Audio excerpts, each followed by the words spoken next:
tugenda mu parliament tulibeera mu parliament nensaba banange bwapa obuvunanyizibwa buno mwansaba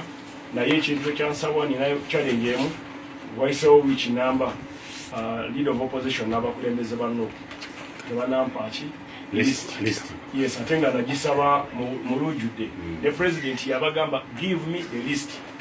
video eyo oba audio eyo mumulina omukulembeze w'eggwanga yagamba nti mumpe list omukulembeze w'eggwanga wagamba mumpe ebeera directive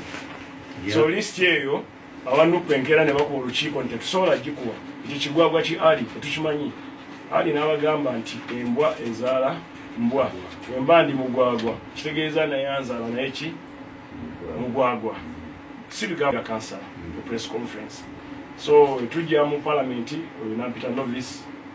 yabeera muganda wange Senyonyi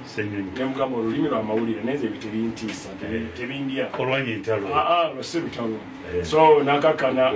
nagolola etumbwa enkeera nagireeta nagamba sijja gireeta ate enkeera nagireeta so njagala kumwebaza olw'okukakana n'okukendeezaako ku malala nakkiriza n'aleeta list era njagala kwebaza Kamala byonna wa Buganda ayampadde vote of confidence nangamba kyenkola kyenina okukola ate omuntu yenna omugunjufu alina okuyamba abaana abo okukakanya emitima gy'abantu oluvannyuma lw'akalulu okugwa emyaka 3 emabega